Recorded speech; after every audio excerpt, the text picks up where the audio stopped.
What's up, Mythguardians? Leap Daniel here. We've only got 3 Rings of Immortality cards for this week, a pair of enchantments, and a funky little vampire spell. I'll give my star ratings at the end if you don't have time to hear all my thoughts on each individual card. Let's go. Fertile Campus is a 3-mana, 2 yellow gem rare enchantment. If occupied at the start of your turn, occupying and adjacent friendly minions get +1/+1. This card bridges a lot of the token and snowballing tools that yellow has access to.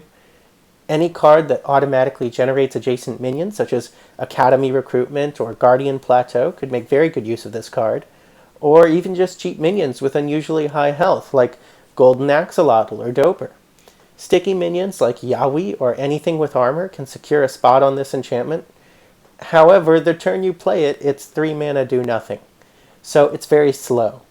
It rewards a board where you're already winning so much that you can spend 3 mana on nothing and your opponent still won't be able to clear your board.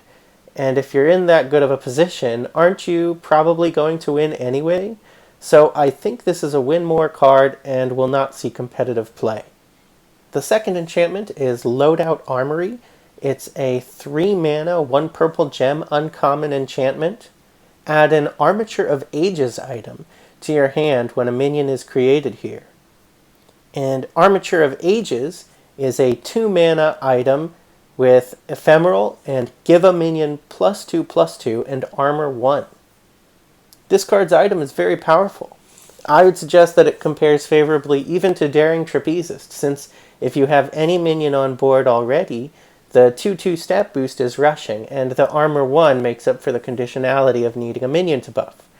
That said, I think this enchantment is too expensive to be played in the most aggressive decks, but mid-range decks, especially those using Colosseum of Strife, will love this card. I could even see this synergizing well with the Reconstruct power, compared to the more expensive Giant Stairway.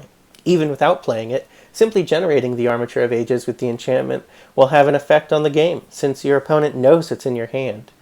They'll have to constantly be playing around it, making their turns a little less optimal.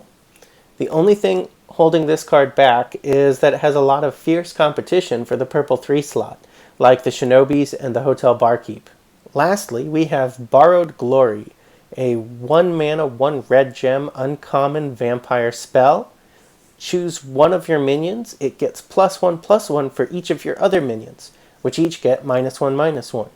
So the upside is that since you can cast this after attacking, this does help you push more damage. Plus you can put it on something that can attack multiple times.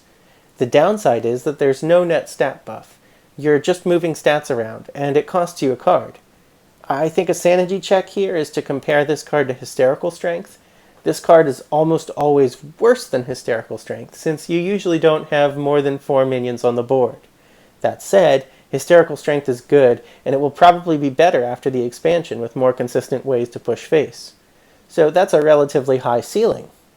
Overall, I do think this card will see play, but probably not be the star card of any competitive deck, and it will sometimes be a dead draw, so you'll only want to run 1 or 2 copies.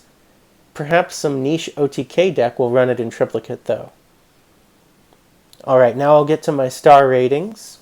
Fertile Campus is a 2-star card, Loadout Armory is a 4-star card, and Borrowed Glory is a 3-star card.